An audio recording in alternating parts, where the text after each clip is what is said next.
Welcome to one nation Telugu news. ముందుగా headlines చూద్దాం. అన్ని వర్గాలను మోసం చేసిన ఘనత చంద్రబాబుదన్న జగన్. ఇవి పేదలకు చంద్రబాబుకు మధ్య జరుగుతున్న ఎన్నికలని వ్యాఖ్య. చంద్రబాబుకు ఓటేస్తే చంద్రముఖి వల్లీ లేస్తుందన్న జగన్.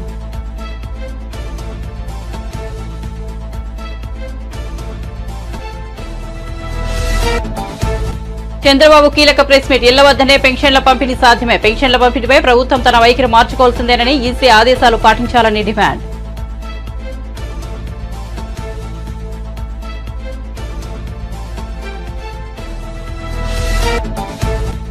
పిఠాపురం మండలంలో పవన్ కళ్యాణ్ రోడ్ షో. 3 పార్టీల శ్రేణులతో పోటెత్తిన రోడ్ షో. టీడీపీ ఒక బలమైన పార్టీ అని పవన్ కితాబ్. టీడీపీ శ్రేణుల వాదన అర్థం చేసుకుని జైల్లో చంద్రబాబును కలిశానని వెల్లడి.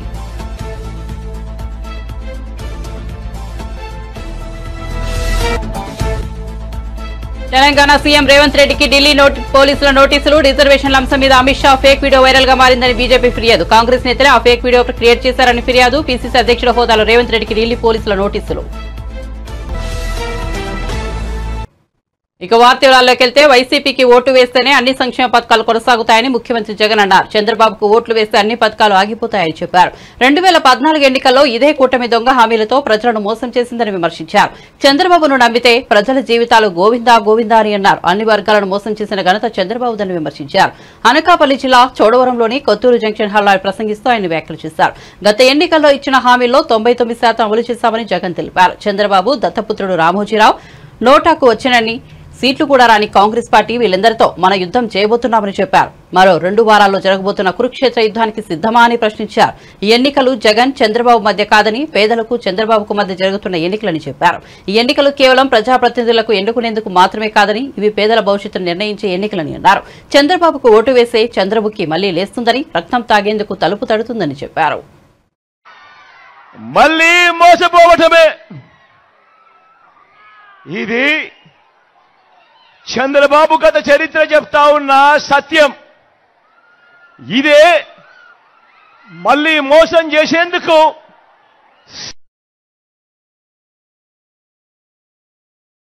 స్వామికి చెప్పే గోవింద నామం కాదు. ఈ గోవింద గోవింద ఈ గోవింద గోవింద ఏంటో తెలుసా? మన చంద్రబాబును నమ్మితే ప్రజల జీవితాలు ఏమవుతాయో, గతంలో ఎలా ప్రజలు చెడిపోయారో, ఆయన మోసానికి ప్రజల బ్రతుకులు ఎలా అతలాకుతలమయ్యాయో చెప్పే గోవింద గోవింద.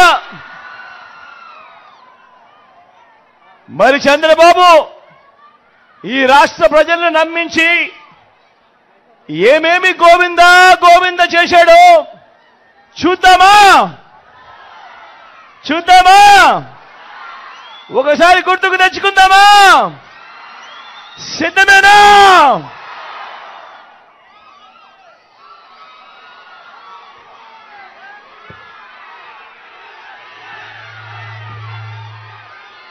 ఇది గుర్తుందా? ఇది గుర్తుందా అక్క? ఇది గుర్తుందా?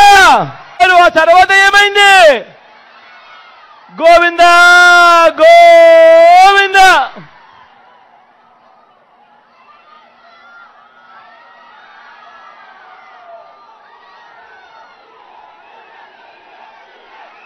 ఇచ్చారు.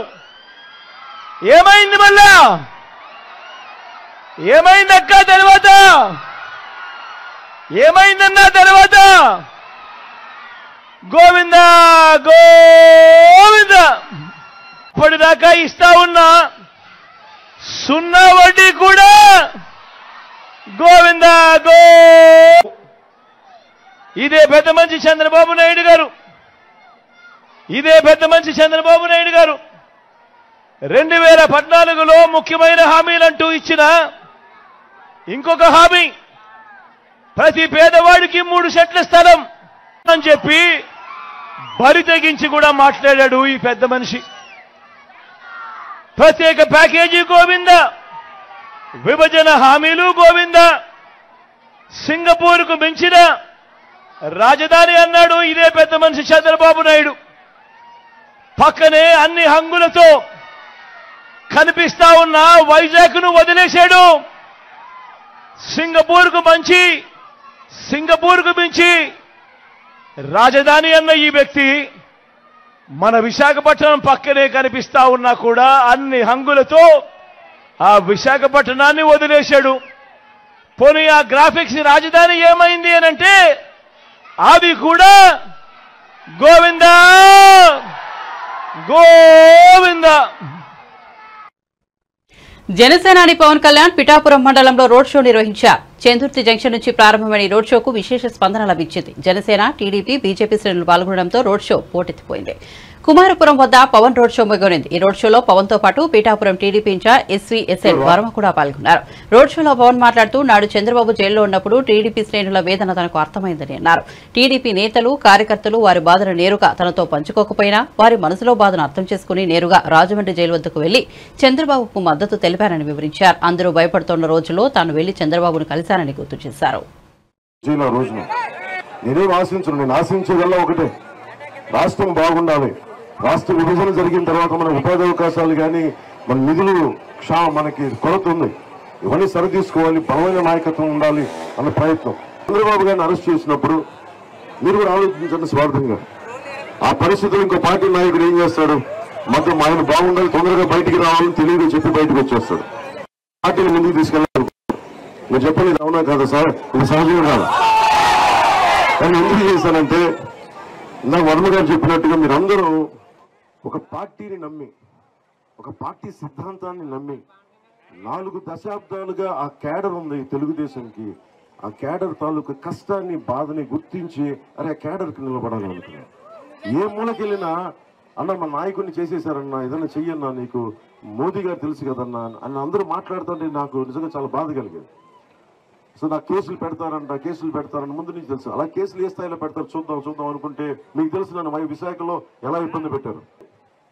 నాకున్న బలం ఏంటంటే నాకు అధికారం ఇవేం లేవు, కానీ నాకు దగ్గర ఒక సైన్యం ఉంది. మంచి కొట్లాడే, న్యాయం కోసం కొట్లాడే సైన్యం ఉంది. మహిళలు, వీర మహిళలు ఉన్నారు.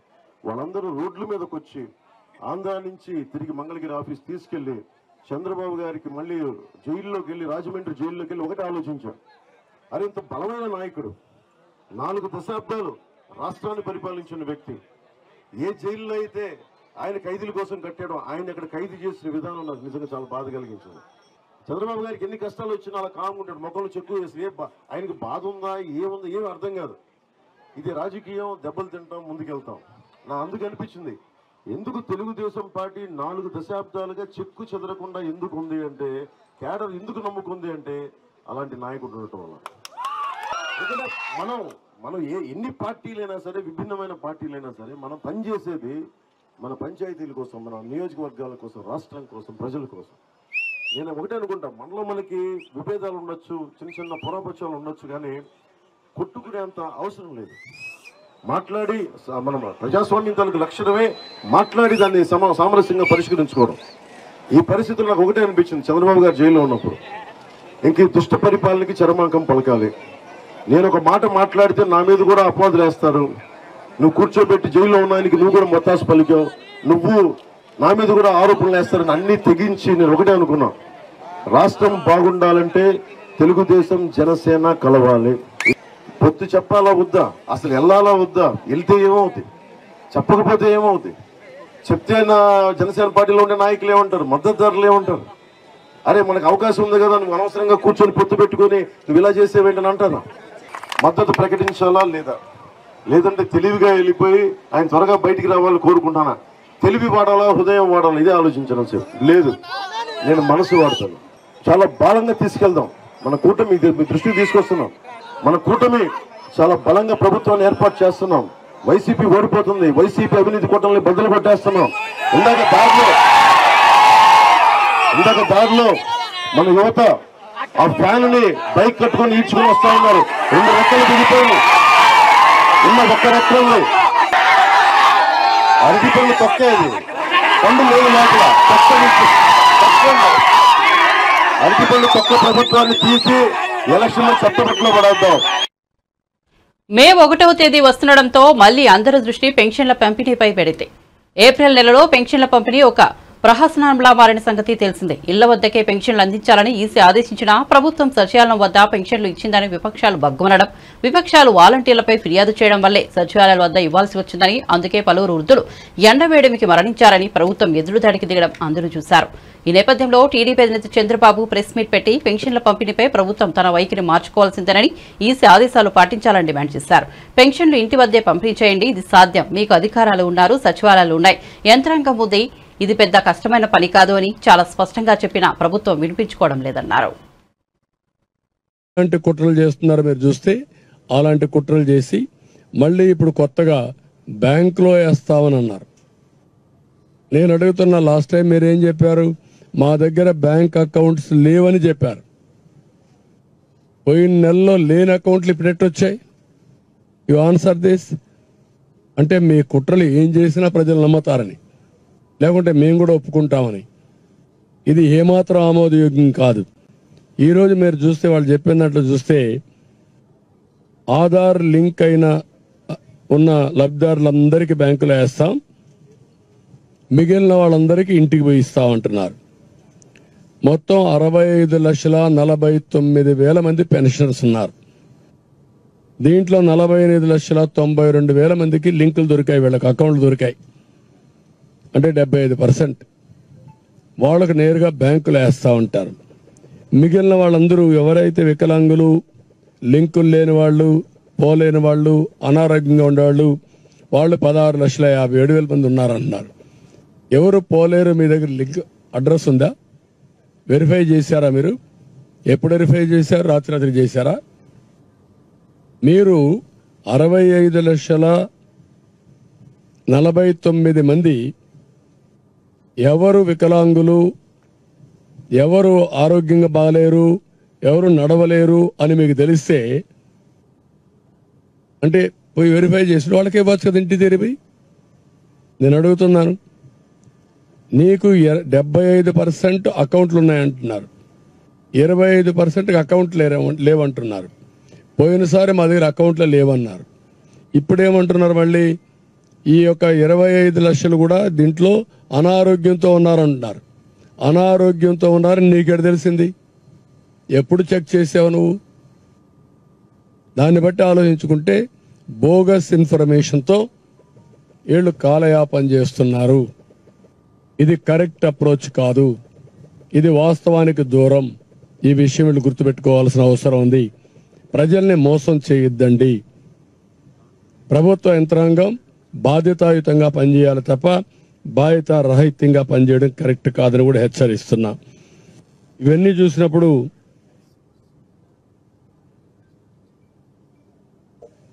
దీనివల్ల చాలా మంది అకౌంట్ వేస్తాం. ముసలి వాళ్ళకి అకౌంట్ వేసిన తర్వాత బ్యాంకులో పడిందా లేదా తెలుసుకోవాలి కదా. ఎవరు చెప్పాలి వీళ్ళకు? దానికి ఇప్పుడు అందరూ సెల్ ఫోన్లో చూసుకుంటారా ముసలి వాళ్ళందరూ? ఆ శక్తి ఉందా? అంటే మీరు ఎన్ని డ్రామాలంటే మళ్ళా వీళ్ళు ఆ బ్యాంక్కి వెళ్ళాలి. అంటే నిన్న సచివాలయం చుట్టూరు తిప్పించారు, ఇప్పుడు బ్యాంకుల చుట్టూరు తిప్పిస్తారు. ఒక విషయాన్ని ఎంత కాంప్లికేట్ చేస్తున్నారంటే, ఏ విధంగా ప్రజల జీవితాలతో ఆడుకుంటున్నారంటే, ఇంత మునుపు 2 కిలోమీటర్లు 3 కిలోమీటర్లు వచ్చేవాడిని, ఇప్పుడు బ్యాంక్ అయితే 5 కిలోమీటర్లు ఉంటుంది. కనీసం అన్ని ఊర్లలో పక్కనే బ్యాంక్ ఉండదు. ప్రతి ఒక్క పంచాయతీలో కూడా కొన్ని బ్యాంకులు ఉండవు. అంటే పంచాయతీలు ఇచ్చేది పోయి ఇప్పుడు వేరే దగ్గరికి పోవాలి. అక్కడ మేనేజర్ లేకపోతే పడిగాపులు గాయాలి. అంటే వీళ్ళ అవసరానికి డబ్బులు రాకుండా చేసి మళ్ళీ నిందలేయాలి, బురద జల్లాలి. ఇది ఒక కార్యక్రమం కింద పెట్టుకొని కుట్ర చేసేదానికి తెరలేపారు.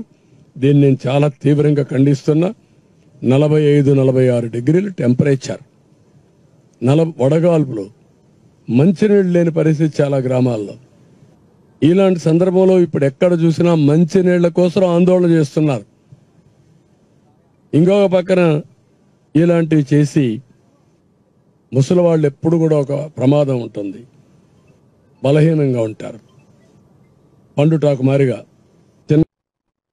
తెలంగాణ ముఖ్యమంత్రి రేవంత్ రెడ్డికి ఢిల్లీ పోలీసులు నోటీసులు జారీ చేశారు. కేంద్ర హోంమంత్రి అమిత్ షా ఫేక్ వీడియోపై వివరణ ఇవ్వాలని ఆదేశాలు జారీ చేశారు. మే 1వ తేదీ కల్లా వివరణ ఇవ్వాలని ఆదేశించారు. రిజర్వేషన్ల అంశం మీద అమిత్ షాపై కాంగ్రెస్ నేతలు ఫేక్ వీడియోను క్రియేట్ చేశారని బీజేపీ నేతలు ఫిర్యాదు చేశారు. దీంతో తెలంగాణ పీసీసీ అధ్యక్షుడిగా ఉన్న రేవంత్ రెడ్డికి నోటీసులు ఇచ్చారు. ఢిల్లీ నుంచి వచ్చిన పోలీసు గాంధీ భవన్ కు వెళ్లారు. మే 1న ఫోన్ తీసుకుని విచారణకు రావాలని పోలీసులు తెలిపారు. అమిత్ షా మార్ఫింగ్ వీడియోను రేవంత్ రెడ్డి ఎక్స్ వేదికగా పోస్ట్ చేసినట్లు ఢిల్లీ పోలీసులు చెబుతున్నారు.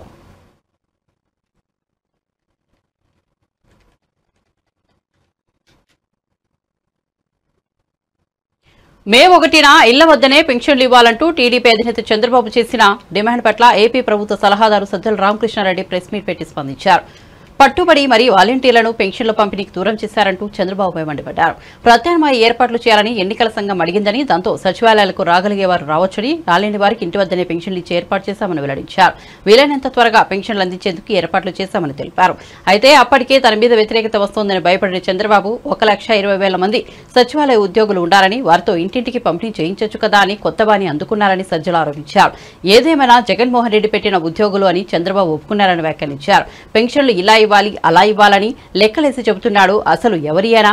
ఈయనేమైనా ప్రభుత్వంలో ఉన్నాడా? ఒక పక్క ఉన్న వ్యవస్థను ఈయనే దెబ్బతీస్తాడు. మళ్ళీ ఆ వ్యవస్థ బదులు ప్రభుత్వం ఏం చేయాలో కూడా ఆయనే చెబుతాడు. అలా చేయకపోతే నేను ఒప్పుకోను అంటాడని తెలిపారు. అసలు తనకు ఏం అధికారం ఏమి ఇది ఉందని చెప్పి రోజు పోవడము, పంపించడము, ఆ ఎలక్షన్ కమిషన్ మీద ప్రెషర్ పెట్టడము, కాకపోతే ఒకవేళ దాని మీద బ్లాక్మెయిల్ ఎంతవరకు పోతుందంటే ఆ ఉన్మాదం తనకున్న మీడియాలో అడ్డంగా బ్లాక్మెయిల్ చేస్తూ రాయించడం అధికారుల మీద. ఈయన ఇప్పుడే కాదు, అధికారంలో ఉన్నప్పుడు అంతే. నేను గతంలో చూపించాను. సీఎంగా ఉన్నప్పుడు, అప్పుడు లాస్ట్ టైం 19కి ముందు, అప్పుడు సీఈఓ మీద దాడికే పోయినంతగా పోయాడు, హోంకరించాడు, దబాయించాడు. ఇప్పుడు అదే చేస్తున్నాడు అపోజిషన్లో ఉంటే. మామూలుగా సాఫీగా జరుగుతున్న సిస్టమ్ని ఎవరు బ్రేక్ చేయమన్నారు? బ్రేక్ చేసిన వాడివి దానికి ప్రత్యామ్నాయంగా ఏర్పాట్లు చేస్తున్నారు. మామూలు డ్యూటీ వర్కింగ్ అవర్స్కి మించి మార్నింగ్ 7 నుంచి ఈవినింగ్ 7 వరకు కూర్చొని సెక్రటరియట్స్లో అందరూ అటెండ్ అయ్యారు. 2-3 రోజులు కంప్లీట్ చేశారు. దాని మానం దాన్ని వదిలితే 2-3 రోజులు అది పూర్తి అవుతుంది. నువ్వు ప్రత్యేకంగా చెప్పాల్సిన అవసరం లేదు. నీ భయం ఏంటంటే నీ వల్లనే వాళ్ళు మళ్ళీ రోడ్డు ఎక్కాల్సి వచ్చింది, సెక్రటరీ వరకు పోవాల్సి వచ్చింది. ఆ కోపం అంతా ఈ పెద్దవాళ్ళందరూ, వృద్ధులు, అశక్తులు, వీళ్ళంతా కూడా చంద్రబాబు మీద చూపిస్తారని భయం పట్టుకుని ఏం చేసినావు? మళ్ళీ వరుస పెట్టి పిటిషన్ల మీద పిటిషన్లు. లేదు నేను ఒప్పుకోను, ఇట్లయితే కుదరదు, ఇంట్లోకి తీసుకెళ్ళాలి, లేకపోతే నువ్వే చంపినట్టు అవుతుంది, ఆ 32 మంది నువ్వే చంపినట్టు అవుతుంది. పొద్దున్న లేచిన అలా నుంచి బూతులు తిట్టి శవరాజకీయం ఎవరు చేసింది? ఈయన. దాటి పట్టుకొని యాగీ చేసి ఈరోజు ఈసీ నుంచి విస్పష్టమైన ఆర్డర్స్ వచ్చాయి. అవి వస్తే దాని మీద నేను ఒప్పుకోను, దీనికి డీబీటీ కాదు ఇదని చెప్పింది. ఏముందండి ఈసీలో? అది ఈరోజు కాదు, ఆ రోజు కూడా చెప్పింది. లెటర్ పెట్టు సార్, ఇది ఈసీ లెటరు, నిన్న రాసింది. మీడియా అందరికీ తెలుసు. నేను స్పెసిఫిక్గా జనం కోసం అని చెప్పి చూపడం కోసం తీసుకున్నాను. దీంట్లో క్లియర్గా మీరు హైలైట్ చేసి చూస్తే ఇది ఎప్పుడు I'm directed to refer to the commission's letter of even number dated 30th March. అప్పట్లో ఇచ్చిన లెటర్కే reply on the subject cited which inter alia states that the courts-lo the government of Andhra Pradesh to make alternate arrangements for distribution of the benefits of ongoing schemes to already selected beneficiaries using DBT bracket-lo electronic transfer preferably or through other regular employees, courts and. ఇది ఎప్పుడు రాసింది? March 30th. దాన్ని మళ్ళీ వీళ్ళు వెంటపడి ఇళ్ల దగ్గర ఇవ్వమంటే ఇప్పుడు ఈ లెటర్ 26th April దీంట్లో దాన్ని మెన్షన్ చేస్తూ కిందే మళ్ళీ డైరెక్ట్ చేశారు.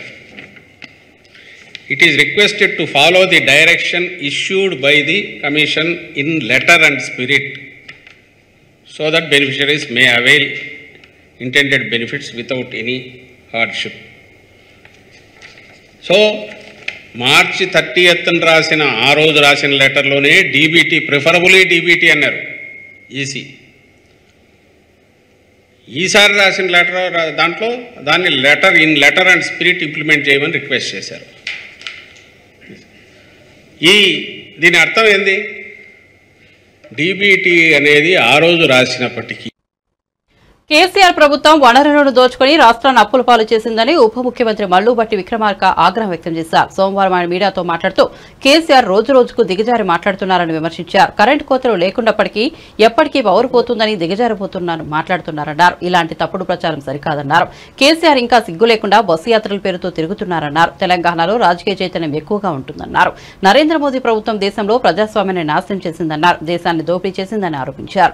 అన్ని వర్గాలకు వనరులు సంపద దక్కాలన్నదే కాంగ్రెస్ లక్ష్యమన్నారు. జనాభా దామాషా పద్ధతిలో వనరుల పంపిణీ జరగాలన్నారు. క్యాపిటలిస్టులకు బీజేపీ సర్కార్ దోచిపెడుతోందని మండిపడ్డారు. ప్రజాస్వామ్యాన్ని ఆస్తులను కాపాడుకోవడానికి కాంగ్రెస్ పార్టీకి ఓటు వేసి గెలిపించాలని పిలుపునిచ్చారు. సో ఈ నియోజకవర్గంలో కూడా రేపొద్దున మిగతా సిపిఎం పార్టీ నాయకులు అందరితో కూడా మాట్లాడి అందరూ సమన్వయం చేయడం కోసం ఒక కమిటీ కూడా వేస్తున్నాం అని చెప్పారు. మీ ప్రశ్న ఏంటంటే ఇక్కడ ఎమ్మెల్యేస్ వరకే పిలిచారు. ఈరోజు మమ్మల్ని ఎలా చేయాలని చెప్పి కొద్దిమంది విద్యార్థులు ఆయా పార్టీలకు ఇచ్చినటువంటి ఎలక్ట్రల్ బాండ్స్ ద్వారా స్పష్టంగా అర్థమైంది. దొంగచాటుగా చేసేటువంటి అవినీతి ఏంటనేది ఒక దెబ్బకి బయటకు వచ్చేసింది. ఇంకా దాని తర్వాత మాట్లాడటానికి ఏముంది? ఈ దేశంలో అవినీతి పార్టీ అతిపెద్ద అవినీతి పార్టీ ఏదైనా ఉంటే భారతీయ జనతా పార్టీ, తర్వాత బీఆర్ఎస్ పార్టీ రెండే కనపడ్డాయి. మేము దీనికి సంబంధించిన దాన్ని ఇమ్మీడియట్ గా ఈ వార్డన్ను విజయవాడ పశ్చిమ టికెట్ దక్కకపోవడంతో జనసేన పార్టీకి గుడ్ బై చెప్పి వైసీపీలో చేరిన పోతిన వెంకట మహేష్ మరోసారి పవన్ కళ్యాణ్ పై ధ్వజమెత్తారు. పవన్ కళ్యాణ్ ఎన్నికల అఫిడవిట్ నిండా పచ్చి అబద్దాలు, మోసాల చిట్టా ఇచ్చారని అన్నారు. 2014లో జనసేన పార్టీ పెట్టిన తర్వాత పవన్ కళ్యాణ్ ఆస్తులు బాగా కొనుగోలు చేశారని, ఆయనకు సినిమా రంగం కంటే రాజకీయ రంగమే బాగా కలిసినట్టుగా అర్థమవుతోందని పేర్కొన్నారు. రాజకీయాల్లోకి వచ్చిన తర్వాత బాగా లాభాలు వచ్చాయని, చంద్రబాబు ఇచ్చిన ప్యాకేజీతో ఆస్తులు కొనుగోలు చేసినట్లు స్పష్టమవుతోందని పోతిన మహేష్ వివరించారు. చెప్పేందుకు కూడా నాకు చాలా గర్వంగా ఉంది. జగన్మోహన్ రెడ్డి గారు ప్రజలు ఎప్పటికీ కూడా హర్షించరని కూడా ఈ సందర్భంగా తెలియజేస్తా ఉన్నా. జగన్మోహన్ రెడ్డి గారికి ప్రజల్లో వస్తున్నటువంటి తిమేస్తారని కూడా ఈ సందర్భంగా ప్రజలకైతే తెలియజేస్తా ఉన్నారు. పేద ప్రజలందరూ కూడా ఆయన్ని కొనియాడుతా ఉన్నారు. తో సహా బయటికి వస్తాం, ఎవరైనా సరే దీని మీద మాతో మాట్లాడచ్చు. ఆయనకి ఎంతసేపు కూడా పెత్తందారులకి, పెట్టుబడిదారులకి, పారిశ్రామికవేత్తలకి దోచిపెట్టడం ఆయన ఎజెండా. అందుకే ఆయన అధికారంలోకి వస్తారు. వాళ్ళకి దోచిపెట్టడానికి ఆయన అధికారంలోకి వస్తారు. కాలంతో ముందుకెళ్తున్నారు కాబట్టినే ఆయన ఇంతదని కోర్టులో కేసులు వేస్తున్నటువంటి అంశాన్ని పేద ప్రజలందరూ కూడా కూటమి కన్నా మిన్నగా అసెంబ్లీ పార్లమెంట్ స్థానాలు ఇచ్చినటువంటి గొప్ప వ్యక్తి జగన్మోహన్ రెడ్డి గారు. కాపులకి మేలు చేసినటువంటి వ్యక్తే జగన్మోహన్ రెడ్డి గారు. కానీ కాపుల్ని ఓటు బ్యాంకుగా మార్చుకోవాలి, కాపుల్ని చంద్రబాబు నాయుడు గారికి ఏదో విధంగా పల్లకి మోసేలా తయారు చేయాలి, జనసేనని పసుపు సేనగా మార్చేయాలి అని నిరంతరం కుక్క కన్నా ఎక్కువ విశ్వాసం చూపిస్తున్నటువంటి వ్యక్తి పవన్ కళ్యాణ్ గారు. తాడిపత్రిలో ముఖ్యమంత్రి జగన్మోహన్ రెడ్డి పర్యటన సందర్భంగా చిరు వ్యాపారుల పొట్టగొట్టారని పట్టణ మున్సిపల్ చైర్మన్ జేసీ ప్రభాకర్ రెడ్డి ఆగ్రహం వ్యక్తం చేశారు. చిరు వ్యాపారులపై స్థానిక ఎమ్మెల్యే ఫ్యాక్షనిజం చూపిస్తున్నారని మండిపడ్డారు. ముఖ్యమంత్రి జగన్ పర్యటన సందర్భంగా తాడిపత్రి పట్టణంలో గత 3 రోజులుగా ఆంక్షలు విధించారు. రోడ్డు పక్కన ఉన్న చిరు వ్యాపారుల దుకాణాలను మూయించారు. చిన్న రేకుల షెడ్లను సైతం కూల్చివేశారు. దీంతో చిరు వ్యాపారులు దిక్కుదోచిన స్థితిలో ఉండిపోయారు. దీనిపై తాడిపత్రి మున్సిపల్ చైర్మన్ జేసీ ప్రభాకర్ రెడ్డి తీవ్రస్థాయిలో స్పందించారు. ఓట్లు వేసినందుకు చిరు వ్యాపారులకు ఇచ్చే బహుమతి ఇదేనా అంటూ ప్రశ్నించారు. స్థానిక ఎమ్మెల్యే అరాచకం తప్ప అభివృద్ధి లేదని, తాడిపత్రి పట్టణాన్ని నాశనం చేశారని ఆగ్రహం వ్యక్తం చేశారు. రోడ్డు పక్కన చిరు వ్యాపారులు పొట్టకొట్టారని మండిపడ్డారు. ఆయన ఊర్లో చెట్లు కొట్టేపిస్తే ఏం పన్ను ఈ షెడ్డుతో? ఏం పన్ను ఎమ్మెల్యే నీకు ఈ షెడ్డుతో? బీదోళ్ళు బతకని ఊర్లో నేనేదో చేశాను, నేనేదో పొద్దు నువ్వు నీదేనా, నేనేదో ఇదో ఇవి చేస్తాను స్వామి, ఇది చేస్తాను. బీదోళ్ళు బతకోకుండా వాడు 300 తీసుకొని పోతే కానీ వాడి భూ జరగదు. నిన్న మొన్న 3 రోజుల నుంచి ఏమైంది, వాడు తీసేది వేస్తానవా, తీసేది ఒకటి తెలుసు, నీకు చేసేది రాదు, మొత్తం గబ్బట్టిచ్చినావు. మరిడి పాతగలి షెడ్ ఏం చేసిందప్ప, ఇక్కడ సెక్యూరిటీ పెడితే అయిపో, ఒకవేళ ఏదైనా షెడ్ అంటే చెప్తేనే నీకు ఏది చేత కాదు. ఎమ్మెల్యే గారు ఊరి పొద్దున ఏదో చెప్పుకుంటాడు, నీకు చేసినది నన్ను తిట్టేది, తిట్టుకో, నాకేం అభ్యంతరం లేదు. ఉర్దూ చేస్తాడు ఏమనంటే ఫ్రాక్షన్ చేస్తాడు, నువ్వేం చేయలేవులే కానీ ఫ్రాక్షన్ ఇట్లాంటివి చేయొద్దు. దీళ్ళ మీద ఫ్రాక్షన్ చేస్తావు, చెట్ల మీద ఫ్రాక్షన్, నీకు ఈ షెడ్ మీద ఫ్రాక్షన్ చేస్తావు అంతే, ఇది ఏం కాదులే. వాళ్ళు ఎట్లా బతారు ఎమ్మెల్యే 300 తీసుకుపోతే పోతాడు. నువ్వేం పెట్టినావురా, గోబీ మంచూరియా, నువ్వు పానీపూరి, నువ్వురా ఇడ్లీ బండి, నువ్వు అందరూ టీ స్టాల్ వాళ్ళు, వాళ్ళకి చెప్పరా జవాబు వాళ్ళకు. నువ్వు ఒక పెద్ద ఎమ్మెల్యే కాడు మనకి. ఇప్పుడు నీ ముఖం చూసి ఎవరిన ఓటేస్తారా, నీ ముఖం చూసి ఎవరిన ఓటేస్తాడా? బతకనీరా వీళ్ళందరినీ, వీళ్ళందరినీ బతకనీరా. 3 రోజులే ఇంట్లో పస్తున్నారు. నీకు తెలిసింది అది, ఏదో చేసినాడు, ఏం చేస్తుంది నువ్వు చెప్తాను, నువ్వేమేం చేసావు అసలు నీ గురించే మాట్లాడదలుచుకోలే. Unfit fellow, unfit. ఎవరు కూడా నీ గురించి మాట్లాడకూడదు, ఏదో తప్పే మాట్లాడినా. నీ గురించి ఎవరు మాట్లాడతారా? మా జగన్ రెడ్డి ఏం చెప్తాడు, ధనికులు పేదలు. ఆయన ధనికుతూ ఒత్తాసు పలుకుతాడు. నిన్న మీటింగ్ పెట్టినారు, ఏడ పెట్టినారు మీటింగు? ఆడ. ఈడ బీదోళ్ళు బతుకుంటారు.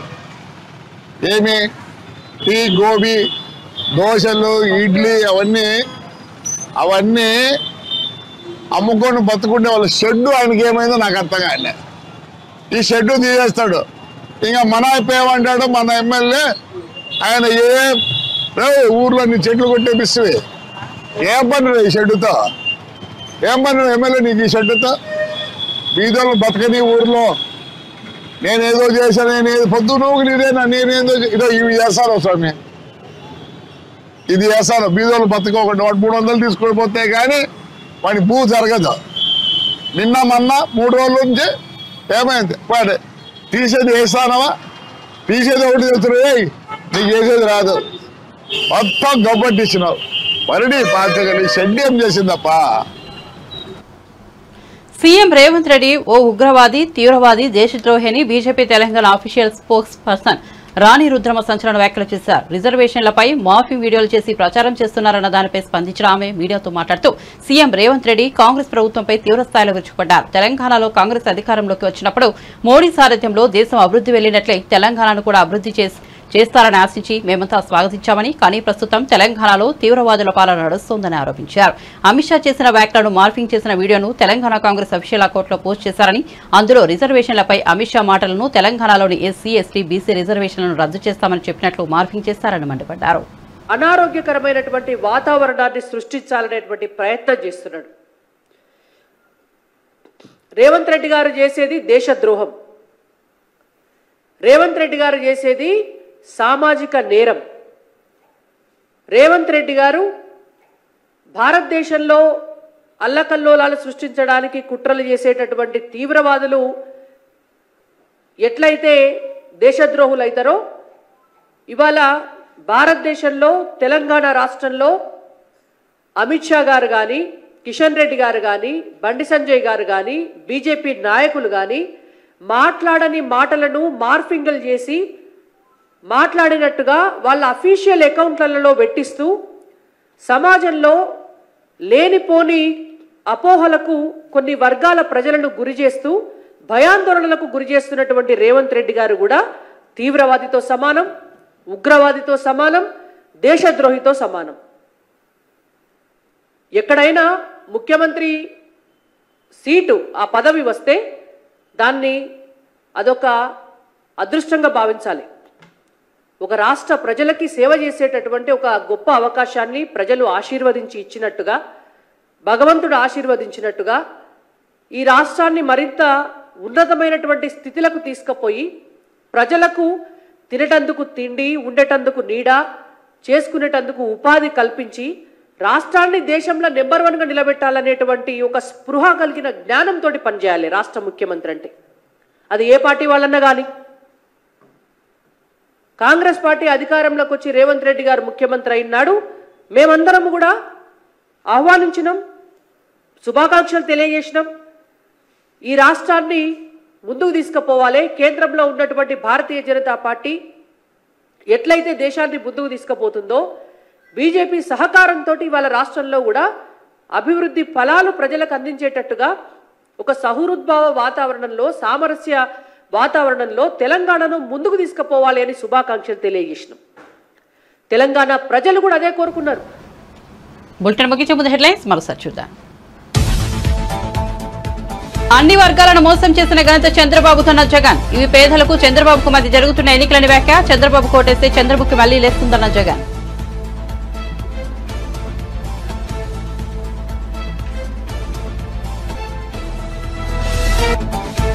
చంద్రబాబు కీలక ప్రెస్ మీట్. ఇళ్ల వద్దనే పెన్షన్ల పంపిణీ సాధ్యమే. పెన్షన్ల పంపిణీపై ప్రభుత్వం తన వైఖరి మార్చుకోవాల్సిందేనని ఈసీ ఆదేశాలు పాటించాలని డిమాండ్.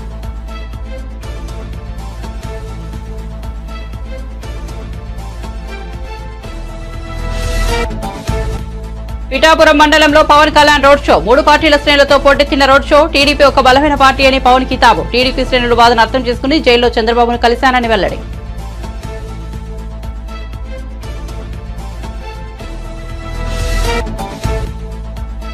తెలంగాణ సీఎం రేవంత్ రెడ్డికి ఢిల్లీ పోలీసుల నోటీసులు. రిజర్వేషన్ల అంశం మీద Amit Shah fake video viral గా మారిందని బీజేపీ ఫిర్యాదు. కాంగ్రెస్ నేతలు ఆ ఫేక్ వీడియోను క్రియేట్ చేశారని ఫిర్యాదు. పీసీసీ అధ్యక్షుడు హోదాలో రేవంత్ రెడ్డికి ఢిల్లీ పోలీసుల నోటీసులు. మరిన్ని అప్డేట్స్ కోసం చూస్తూనే ఉండండి వన్ నేషన్ తెలుగు న్యూస్.